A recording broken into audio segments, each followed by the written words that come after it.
اعوذ باللہ من الشیطان الرجیم بسم اللہ الرحمن الرحیم اهدنا الصراط المستقیم صراط الذین انعمت علیہم غیر المغضوب علیہم ولا الضالین آمین اللہم صلی علی محمد وعلی آل محمد كما صلیت علی ابراہیم وعلی آل ابراہیم انک حمید مجید اللهم بارك على محمد وعلى محمد كما باركت على إبراهيم وعلى آل إبراهيم إنك حميد مجيد۔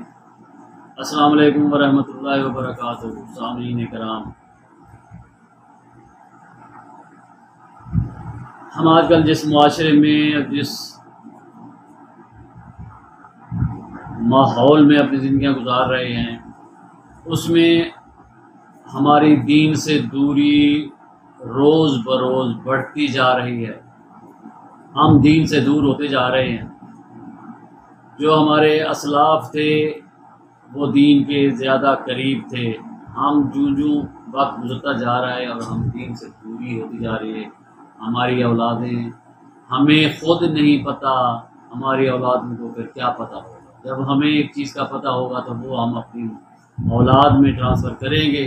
اگر ہمیں خود پتہ نہیں ہے، خود یقین نہیں ہے، تو پھر ہم وہ کیسے ان کو بتائیں گے کہ یہ کام کرو۔ اس لیے ہمیں چاہیے کہ جتنا دین میں تو ملاوٹ بہت زیادہ ہو چکی ہے، اب مزید ملاوٹیں ہو رہی ہے۔ 1400 سال سے اس دین کو مٹایا جا رہا ہے، لیکن جتنا لولا لنگڑا دین ابھی تک ہمارے پاس پہنچا ہے، صحیح احادیث کی روشنی میں جتنا ہے وہ صحیح ہے، تو اس کو تو کم از کم مزید نہ ہم اس میں بدعت کو شامل کریں۔ وہ جو خالص دین کتابوں میں رہ گیا ہے، ہم اس کے مطابق اپنی زندگیاں گزاریں تاکہ ہماری آخرت میں کوئی بخشش ہو جائے۔ نماز ہمارے دین کا ایک اہم جز ہے۔ اللہ کے قرآن میں بار بار اس کی تاکید آئی ہے کہ آپ نماز قائم کریں، نماز پڑھیں، اور رسول اللہ صلی اللہ علیہ وآلہ وسلم نے بھی نماز کے بارے میں بہت تاکید کی۔ لہذا ہمیں نمازی ہونا چاہیے، نماز پڑھنی چاہیے۔ 5 وقت کی نماز ہم پہ فرض ہے۔ ہم اس فرض کو پورا کریں گے تو باقی کام انشاءاللہ صحیح ہوتے جائیں گے۔ جب ہماری یہ بنیادی چیز نماز ہی صحیح نہ نکلی تو پھر آگے ہمارے لیے خسارہ ہی خسارہ ہے۔ اس لیے بہتر ہے کہ ہم اپنی نمازوں کو درست کریں۔ تو اس نماز کے لیے سب سے جو پہلی چیز ہے وہ ہے طہارت۔ آپ کا جسم پاک ہونا چاہیے، کپڑے پاک ہونے چاہیے۔ وہ آپ سب کو پتہ ہے کہ غسل۔ نماز کے لیے جو اہم چیز ہے وہ ہے وضو۔ وضو کے بغیر نماز نہیں ہے، وضو کے بغیر نماز نہیں ہوتی۔ وضو لازمی جز ہے نماز کا، اس لیے ہمیں نماز سے پہلے وضو کرنا چاہیے۔ اب وضو کرنے کا صحیح طریقہ بھی ہمیں پتہ ہونا چاہیے۔ اگر صحیح طریقے کا نہیں پتہ تو پھر وہی ہاتھ منہ دھونے والی بات ہے، تو اس سے اگر آپ کا وضو صحیح نہ ہوا تو آپ کی نماز بھی صحیح نہیں ہوگی۔ اس لیے ہمیں چاہیے کہ پہلے اپنے وضو کو صحیح کریں۔ وضو صحیح ہوا تو پھر آگے ہماری نماز بھی صحیح ہوگی۔ تو وضو کرنے کے لیے سب سے پہلے آپ نے بسم اللہ پڑھنی ہے۔ جس نے بسم اللہ نہیں پڑھا اس کا وضو نہیں ہے۔ یہ صحیح احادیث سے یہ بات بالکل واضح ہے، روز روشن کی طرح، کہ بغیر بسم اللہ پڑھے وضو نہیں ہوتا۔ یہ آپ غور سے سن لیں۔ اس لیے ہمیں وضو کرنے سے پہلے جب ہم بیٹھتے ہیں وضو کے لیے تو بسم اللہ پڑھ لیں، اور اس کے بعد آپ جو ہے نا پانی استعمال کریں اور وضو کریں۔ تو سب سے ضروری چیز ہے بسم اللہ پڑھنا۔ بسم اللہ الرحمن الرحیم اگر کوئی پڑھتا ہے تو ٹھیک ہے، ورنہ حضور پاک صلی اللہ علیہ وسلم کی جو سنت ہے وہ ہے بسم اللہ۔ آپ وضو شروع کرنے سے پہلے بسم اللہ پڑھتے ہیں، اس لیے ہمیں بھی بسم اللہ پڑھنا چاہیے۔ اگر کوئی بسم اللہ الرحمن الرحیم پڑھ لیتا ہے تو کوئی حرج نہیں، وہ بھی اللہ ہی تعالیٰ کا انعام ہے جو رحمان ہو۔ آپ صلی اللہ علیہ وسلم نے فرمایا کہ نماز اس طرح پڑھو جس طرح مجھے پڑھتے ہوئے دیکھتے ہو۔ یعنی یہ عمل اس طرح کرنا ہے، اپنی مرضی نہیں ہے کہ ہم اپنی مرضی سے بس اس طرح کر لیں، نہیں۔ آپ نے صلی اللہ علیہ وسلم نے فرمایا سلو کما رأیتمونی اصلی، نماز پڑھو جس طرح مجھے پڑھتے ہوئے دیکھتے ہو۔ ہم تو نہیں دیکھ رہے آج کل، ہم نے صرف ان صحیح احادیث پہ انحصار ہے ہمارا جو ہمارے پاس آج موجود ہے، لہٰذا ہمیں ان صحیح احادیث کی روشنی میں وہ کام کرنے چاہیے، نماز اسی طرح پڑھنی چاہیے، وضو اسی طرح کرنا چاہیے، تاکہ یہ عمل اللہ کو پسند ہو تو ہماری نجات ہو جائے۔ تو سب سے پہلے ہم نے وضو کرنا ہے، وضو کے لیے جب بیٹھے تو آپ بسم اللہ پڑھنا ہے، بسم اللہ پڑھنے کے بعد ہی آپ نے اپنا دایاں ہاتھ پانی میں ڈالیں اور وہاں سے پانی لیں۔ ایک بات بتا دوں کہ پانی کا جو اسراف ہے یہ بہت زیادتی ہے، اللہ اور اس کے رسول اس سے خوش نہیں ہوتے، لہٰذا پانی کو ضائع نہ کیا کریں، بے شک وہ وضو کی صورت میں ہی کیوں نہ ہو یا غسل کی صورت میں کیوں نہ ہو۔ جو طریقہ آپ صلی اللہ علیہ وسلم نے کیا ہے ہمیں اس کے مطابق اپنی زندگیاں گزارنی چاہیے۔ وضو کے لیے آپ صلی اللہ علیہ وسلم صرف ایک مد پانی لیتے تھے، اب ایک مد میں آپ کتنا پانی آتا ہے آپ خود دیکھ لیں اور اندازہ لگائیں کہ ہم کتنا اسراف کرتے ہیں، پانی کو کس طرح ضائع کرتے ہیں، بے دردی سے ضائع کر رہے ہوتے ہیں، ٹوٹی کھلی ہوتے اور ہم ہاتھ دھو رہے ہوتے ہیں، کلی کر رہے ہوتے ہیں، ٹوٹی کھلی ہوئی ہے اور ہم لگے ہوئے ہیں۔ تو یہ بالکل غلط طریقہ ہے۔ اگر آپ ٹوٹی پہ بیٹھے ہوئے ہیں تو اس کو ایک ہاتھ سے بند کریں، ایک ہاتھ میں چلو سے پانی لیں اور اس کے بعد آپ جو بھی کرنا ہے اس سے کریں۔ لہذا پانی کا اسراف یہ سب سے زیادہ ضروری ہے آپ کو بتا دینا کہ پانی کو ضائع نہ کریں، یہ اللہ کی بہت بڑی نعمت ہے، اور وہ کام کریں جس طرح رسول پاک صلی اللہ علیہ وسلم نے فرمایا ہے یا وہ جس طرح کیا کرتے تھے۔ تو بسم اللہ پڑھ کر آپ نے وضو شروع کیا، وضو کے لیے آپ نے پانی لیا، آپ نے سب سے پہلے آپ نے کلی کرنی ہے، ہاتھ دھو لیا آپ نے، ایک چلو سے ہاتھ دھو لیے۔ تو میکسیمم آپ 3 دفعہ کوئی بھی عمل کر سکتے ہیں وضو میں، میکسیمم ہے یہ۔ اگر ایک دفعہ سے ہو جاتا ہے تو ویل، 2 دفعہ سے ہو جاتا تو بہتر، تیسری دفعہ ہے بس، اس سے زیادہ نہیں ہے، اس سے زیادہ اسراف ہے اور یہ بالکل اللہ کو اور اس کے رسول کو پسند نہیں ہے۔ تو اس لیے آپ پانی لیں، اپنے ہاتھوں کو دھو لیں۔ آپ دیکھتے ہیں کہ ایک ہی چلو لینے سے آپ کے ہاتھ دھل گئے ہیں تو بہتر، دوسرا لیں، پھر آپ نے غرارہ کرنا ہے اپنے منہ کو۔ اگر مسواک کرتے ہیں تو بہت، یہ آپ صلی اللہ علیہ وسلم کی خواہش تھی کہ میرا دل چاہتا ہے کہ مومن ہر نماز کے لیے مسواک کرے، لیکن کیونکہ اس سے لوگوں کو تکلیف ہوتی ہے تو یہ اس لیے فرض نہیں ہے۔ آپ صلی اللہ علیہ وسلم کو یہ بہت پسندیدہ عمل تھا، آپ مسواک کیا کریں، اس سے آپ کے منہ کی پاکیزگی آئے گی اس سے۔ تو آپ غرغرہ کریں۔ غرارہ کرنے کے لیے بھی یہ ہے کہ آپ 3 دفعہ سے زیادہ نہیں، آپ نے منہ کو صاف کرنا ہے۔ اور پھر آپ صلی اللہ علیہ وسلم تو ایک ہی چلو سے ناک اور منہ میں پانی ڈالتے تھے، لیکن ہمارے لیے اگر ممکن نہیں ہے تو ہم علیحدہ سے کلی بھی کریں اور علیحدہ سے اپنے ناک کو بھی صاف کریں اور جھاڑیں اس کو۔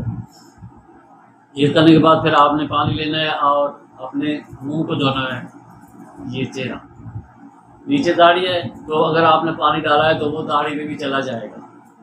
3 دفعہ اس سے زیادہ نہیں ہے۔ وہ جو لوگ لوٹا لے کر جناب اپنی داڑھی کا خلال کر رہے ہوتے ہیں، یہ عمل صحیح نہیں ہے اور اس میں پانی کا اسراف زیادہ ہے۔ لگے رہتے ہیں، کوئی شک ہی رہتا ہے کہ پتہ نہیں میری داڑھی، آپ نے پانی ڈالا، آپ کی داڑھی کے اوپر سے گزر گیا، اتنا ہی کافی ہے۔ اس کے بعد آپ نے اپنے ہاتھوں کو کونی تک دھونا ہے، یہاں تک آپ نے وہ بھی دھو لیا اگر ٹھیک ہے، اور پہلے دایاں پھر بایاں۔ اب آگے مسح ہے، سر کا مسح ہے۔ آیت قرآن میں تو دونوں مسح ہی ہیں، سر کا اور پاؤں کا، لیکن وہاں آگے اختلاف ہو جاتا ہے کہ ارجلکم ارجلکم، چلو وہ تو ان کے مطلب ہے کہ جو لغات والے اور وہ جو اہل زبان ہیں وہ ان کا مسئلہ ہے۔ ہمارے لیے آسانی تو یہ ہے کہ اگر کوئی سر کا مسح کرتا ہے اور پاؤں کا مسح کرتا ہے دیڑھ سال، وہ بھی ٹھیک ہے۔ اس میں احادیث کثرت سے بھری پڑی ہے ہماری اور صحیح احادیث ہے۔ اور اگر کوئی پاؤں دھونے کا قائل ہے تو وہ بھی ٹھیک ہے، اس میں کوئی بات نہیں ہے، صحیح کام ہے یہ دونوں۔ جو بندہ جو کام کرتا ہے وہ یہ صحیح ہے، کوئی مسح کرتا ہے پاؤں کا یا جو دھوتا ہے، یہ دونوں بالکل ٹھیک ہیں۔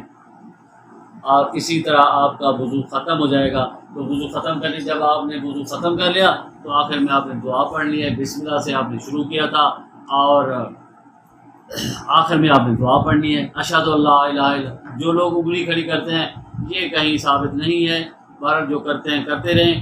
صحیح بات یہ ہے کہ آپ نے اشہد ان لا الہ الا اللہ وحدہ لا شریک لہ و اشہد ان محمد عبدہ ورسولہ۔ سبحانک اللہم و بحمدک استغفرک و اتوب الیک، یہ بھی آپ نے پڑھ لیا تو ٹھیک ہے۔ اب آپ کا وضو تو ہو گیا مکمل، اب آپ حالت وضو میں ہو گئے، اب آپ نے جا کے آگے نماز پڑھنی ہے۔ اور اس یہی طریقہ ہے کہ جو کام اللہ کے رسول صلی اللہ علیہ وآلہ وسلم نے کیا ہے ہمیں اسی پہ پابند رہنا چاہیے، اسی پہ عمل کرنا چاہیے، اپنی طرف سے کسی مولوی صاحب کی طرف سے نہیں۔ ہمارے پاس احادیث کی کتابیں موجود ہیں، اس میں ہر چیز موجود ہے، صحیح ہے، ضعیف ہے، موضوع ہے۔ ہم نے صحیح موتی چن کر عمل کرنا ہے تاکہ قیامت کے دن کم از کم ہمارے جو اعمال ہم کرتے ہیں ٹوٹے ٹوٹے وہ کچھ صحیح نکل جائے تو ہماری عاقبت سمجھ جائے اور ہماری مغفرت ہو جائے۔ اگر ہم ان بدعات میں گھسے رہے، ان سے نہ نکلے تو بدعت کرنے والا بندہ اللہ کے رسول کو پسند نہیں ہے۔ بدعتی نہ بنے، خالص دین لیں، صاف ستھرا اور آسان دین ہے۔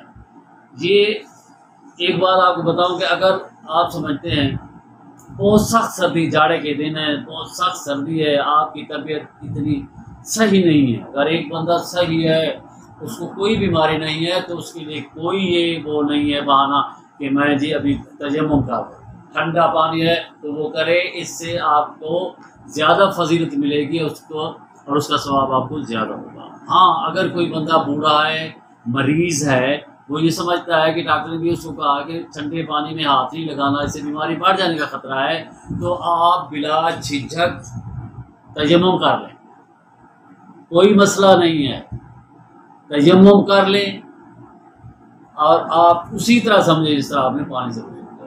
اگر اس کے علاوہ آپ یہ بھی سمجھتے ہیں، وہ تو خیر ویسے وضو کا حصہ ہے کہ آپ نے باقی پانی سے وضو کر لیا ہے تو پاؤں پہ مسح کرنا ہے تو نو پرابلم، آپ پاؤں پہ بھی مسح کر سکتے ہیں۔ اگر آپ سمجھتے ہیں کہ باقی جسم میں ٹھنڈا پانی لگ گیا تو میں اور بیماری بڑھ جائے گی تو اس کو بھی آپ کے لیے چھوٹ ہے۔ دین اللہ تعالیٰ آپ کے لیے آسانیاں چاہتا ہے، مشکل پیدا نہیں کرتا، اللہ تعالیٰ چاہتا ہے آسان، اور دین بہت آسان ہے، بشرطے کہ آپ اس صحیح دین پہ چلیں گے تو انشاءاللہ کامیابی ہی کامیابی ہے۔ مسافر ہے تو اس کے لیے اگر پانی اویلیبل نہیں ہے تو آپ تیمم کر سکتے ہیں، اور تیمم کا بھی بہت آسان طریقہ ہے، ہمیں تو آج تک کسی نے بتایا نہیں ہے۔ میں 9ویں 10ویں میں پڑھتا تھا جب ایک ہمارے ہیڈ ماسٹر صاحب تھے تو ہمیں اسلامیات پڑھاتے تھے، تو ایک دن نماز کے ذکر کرتے کرتے تو انہوں نے تیمم کا ذکر کیا اور ہمیں بتایا کہ تیمم اس طرح کیا جاتا ہے۔ انہوں نے فرمایا تھا کہ یہ آپ پاک مٹی پہ آپ اپنے ہاتھ رکھیں، دیکھیں کہ مٹی لگ گئی ہے تو آپ اپنے منہ پہ ایک دفعہ پھیر لیں، اس کے علاوہ پھر دوبارہ لگائیں، ہاتھ میں مٹی لگی ہوئی ہے۔ انہوں نے کہا تھا کہ پھر ہاتھ دائیں ہاتھ کی یہاں سے یہ لیا اور یہ سارا یہاں سے نکالا، اسی طرح لیفٹ کا، لیکن یہ صحیح نہیں ہے۔ تو تیمم کی آیت ہے وضو کے ساتھ والی، اس میں یہ کونیوں کا ذکر نہیں ہے، صرف ہاتھوں کا ذکر ہے، اسی لیے جب منہ پہ آپ نے پھیر لیا تو دوسرا ہاتھ آپ نے مٹی کا لیا، بایاں ہاتھ آپ دائیں ہاتھ اوپر والی کی طرف پھیر لیں اور اس طرح دایاں بائیں پہ پھیر لیں، یہ آپ کا وضو تیمم ہے، اور بالکل اسی طرح ہے جس طرح کہ آپ پانی کے ساتھ وضو کرتے ہیں، اس میں کوئی بات نہیں۔ دوسری چیز ہے کہ سردیاں ہیں جس میں ہم موزے استعمال کرتے ہیں، وضو کرنے کے بعد آپ نے موزے استعمال پہن لیے، اگر آپ مقیم ہیں تو 24 آورز 5 نمازیں آپ اس کے ساتھ پڑھ سکتے ہیں۔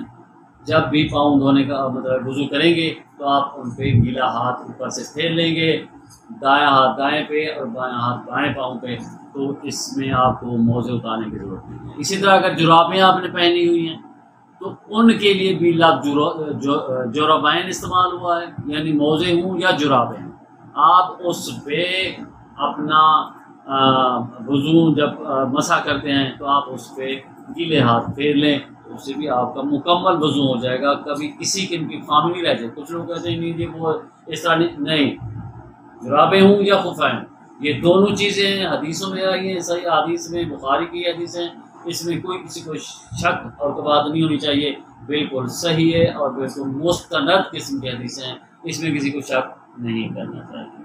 مسافر ہے اگر اس کو پانی اویلیبل نہیں ہے تو وہ جہاں کسی گاڑی میں بیٹھا ہے جہاں کہیں بھی اگر اس کے پاس اپنے پاس کوئی مٹی کا ڈھیلا رکھا ہو کچھ لوگ رکھ لیتے ہیں تو وہ تو بہت بہتر ہے تاکہ وہ وقت پہ اپنی نماز پڑھیں. اگر کوئی ڈرائیور نہیں روکتا ہے تو آپ نے نماز تو پڑھنی ہے. یہ تو نہیں بیٹھ رہے ٹھیک ہے گاڑی نہیں رکتی تو ہم نماز نہیں پڑھتے, یہ بات نہیں ہے. اللہ تعالیٰ دیکھ رہا ہے آپ کی مجبوری کو دیکھ رہا ہے. اب وہاں آپ سیٹ پہ بیٹھے ہیں جہاں بیٹھے ہیں دیکھتے ہیں کہاں کی گھر تو لگا ہوا ہے ہاتھ تیمم کریں اور نماز کو اپنے ٹائم پہ پڑھ لیں. اللہ تعالیٰ آپ کی نیت کو دیکھتا ہے. آپ کی نیت ٹھیک ہے تو سارے کام ٹھیک ہیں. اور اس کے لیے ہمارے کچھ صوفیوں نے ہمارے علماء کرام نے یہ بدعت ہمارے انڈیا پاکستان میں ہے کہ جب بھی کسی سے بات کرو کسی ان پڑھ سے دیہاتیوں میں جو لوگ رہتے ہیں ان کو کہو یار نماز نہیں پڑھتے ہو آگے سے جواب دیتا ہے یار ہمیں نیت کرنی نہیں آتی. اب میں دماغ خراب ہو جاتا ہے بندے کا کہ یار نیت کیا ہے. نیت تو یہ ہے کہ آپ جائیں وضو کریں اور نماز کے لیے کھڑے ہو جائیں امام کے پیچھے. فرض نماز امام کے پیچھے پڑھنی ہے باقی آپ نے نفل سنت جو بھی پڑھنی ہے تو اس میں نیت وہ کہتے ہیں نہیں جی ہمیں تو نیت ہمیں تو پتہ نہیں ہے کہ 4 پڑھنی ہے 3 پڑھنی ہے. یہ حالت ہے. یہ ہمارے علماء کو چاہیے کہ ان کو یہ بتائیں. یہ جنہوں نے ان کے ذہن میں گھسا دیا ہے کہ نیت کے بغیر بھائی نیت دل کی وہ دل میں ہونی چاہیے نا کہ میں ابھی ظہر کا ٹائم ہے اٹھا ہوں وضو کیا ہے تو ظہر کی پڑھنی ہے نا عصر کی تو نہیں ہوگی وہ ظہر کی ہوگی. تو اس لیے ان کو یہ بتائیں کہ یہ جو ارادے کا نام ہے یہی نیت ہے. اس کے علاوہ کوئی نیت نہیں ہے. حدیث کی کتابیں بھری پڑی ہیں. کہیں کوئی ملا یہ جو ہمیں نکال کے بتا دے کہ یہ نیت لکھی ہوئی تھی آپ پڑھے حضور صلی اللہ علیہ وسلم اور صحابہ کرام اور اہل بیت کرام یہ پڑھتے تھے. نہیں کہیں بھی نہیں ہے. یہ ان لوگوں کا ڈھکوسلا ہے. ان لوگوں نے لوگوں کو غرق کیا ہوا ہے. صحیح بات بتاتے نہیں ہیں. لہٰذا صحیح بات یہ ہے کہ یہ نیت صرف ارادے کا نام ہے.